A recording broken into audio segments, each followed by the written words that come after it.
এতিয়া মাল্যৰ্পণ কৰিব আমাৰ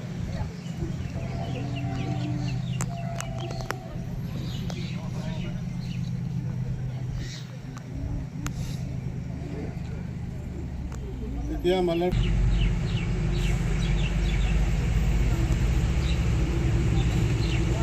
এতিয়া মাল্যৰ্পণ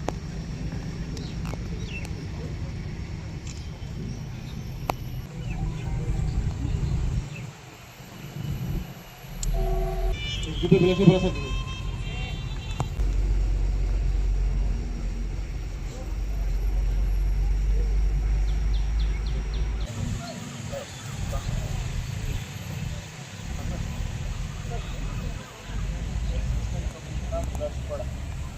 Dia malah menggunakan sistem operasional, bilang gitu. Parade Commander APBN ধরনের চেষ্টা কৰি আছে নিৰ্বাচনী যিখিনি কৰ্তব্যত যি ক্ষয়ক্ষতি হয় যোনে মৃত্যুবৰণ কৰে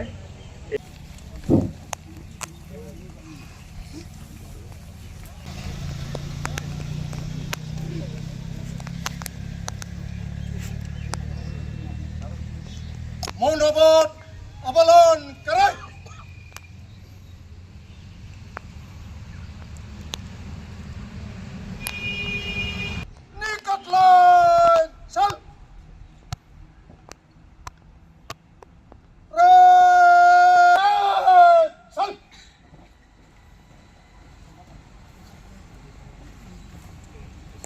গাড়ীৰ কাষত নাহিব নিজকে সংযত ৰাখি ধৈৰ্য ৰাখি থাকক তবে আমি চাবলৈ সুযোগ পাম বিভাগীয় ভাৱত হোৱাৰ পিছত আমি এজন এজনকে আহি ইয়াত কমাণ্ডাৰ যিটো মেইনটোৰ কমাণ্ডাৰ নাজিৰাৰ পৰা চৰাইদেউৰ পৰা আহি উপস্থিত হৈছেহি SP ধুবুৰী জিলাৰ SP বিলাসীপাৰা মহকুমা অধিপতি বিলাসীপাৰা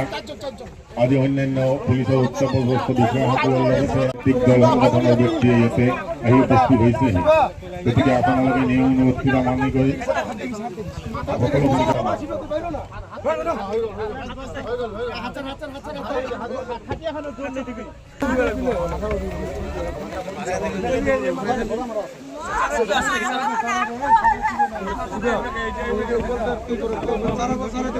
গাড়ি থেকে কিমান নিয়া ট্রাক্টর গাড়ি থেকে কিমান নিয়া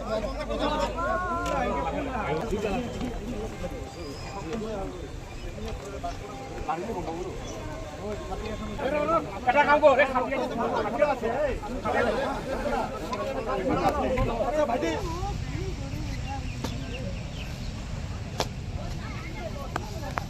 তাৰমানে প্ৰথম অসম আৰক্ষী বাহিনী কৰ্মৰত এই গাঁৱৰে মিণ্টু ৰয় তেওঁ অসম আৰক্ষী বাহিনীৰ প্ৰথম অসম আৰক্ষী বাহিনী নাজিৰাত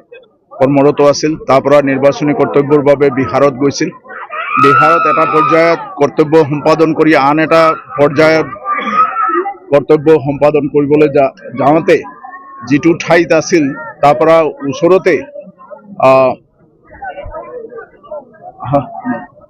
ওচৰতে গংগা নৈ আছিল তেওঁলোকে তিনিজনে গা ধুব গৈছিল এই তিনিজনে গা ধুব যাওঁতে তিনিজনে তাত গংগা খুব দ মানে প্ৰায় 20 ফুট মান দ আছিল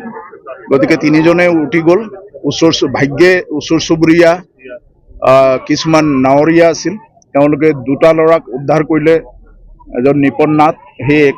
একেলগৰে তেওঁলোক আৰু নয়ন হাজৰিকা সেই দুজন বাচিলে এওঁতো বহুত একদম তললৈকে গুচি গ'ল বহুত দেৰিলৈকে পোৱা নাছিল আমাৰ অসম পুলিচৰ হেডকোৱাৰ্টাৰৰ পৰা আমাৰ সেই বাহিনীৰ অধিনায়ক তেওঁলোকে আমি সকলোৱে তাতে এজন কমাণ্ডেণ্ট আছে লগতে গৈছিল তেওঁৰ লগত যোগাযোগ কৰি বিহাৰ পুলিচৰ লগত যোগাযোগ কৰি বহু সময়ৰ পাছত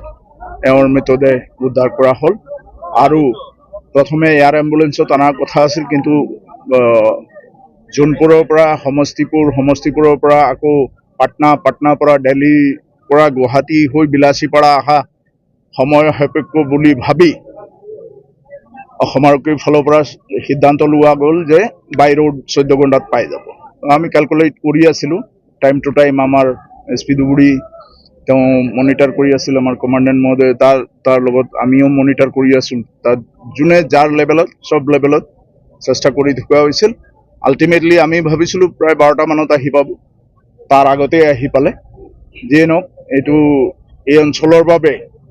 আৰু বিশেষকৈ অসম আৰক্ষীৰ বাবে খুবেই দুখৰ খবৰ, পৰিতাপৰ বিষয়। গতিকে আমি চেষ্টা কৰিম এই পৰিয়ালটো, নিথৰুৱা পৰিয়ালটো যাতে যিখিনি তেওঁলোকৰ পাবলগীয়া গোটেই জীৱনটোতো যিখিনিলৈকে মাত্ৰ 2 বছৰে হৈছে চাকৰি, বাকী গোটেই জীৱনটো বাকী আছেই। গতিকে সেইখিনি দৰমহা তেখেতৰ মানে মৃতকৰ মাকে পাব। মাকক নমিনি দি থৈছে আৰু ষ্টেট বেংকৰ ফালৰ পৰা এটা দিয়ে PSP একাউণ্ট, আমাৰ পুলিচ চেলাৰী পেকেজৰ এটা এক্সিডেণ্টেল ইঞ্চুৰেঞ্চ দিয়ে। ডেথ হ'লে এটা, ইঞ্জুৰি হ'লে এটা, সেইটোতো পাবই। ওপৰঞ্চি নিৰ্বাচনী কমিশ্যনে কিছুমান পেকেজ নহয়, এইটো মানে কম্পেনচেশ্যন ডিক্লেয়াৰ কৰিছে যে নিৰ্বাচনী কৰ্তব্যত নিয়োজিত যিসকল চৰকাৰী কৰ্মচাৰী কিবা মৃত্যু বা আঘাতপ্ৰাপ্ত হ'ব, তেওঁলোকৰ কাৰণে ভাগে ভাগে ক্ষতিপূৰণ দিয়াৰ ব্যৱস্থা আছে। তাৰোপৰি আমি চেষ্টা কৰিম যে যদি তেওঁলোকে বিচাৰে, মৃতকৰ ভণ্টি যিগৰাকী আছে তেওঁ মেট্ৰিক পাছ, 18 বছৰো হৈছে, কম্পেশ্যনেট এপইণ্টমেণ্ট যদি বিচাৰে আমি সেইমতে যুঁজা চলাম। সেইখিনি, ধন্যবাদ।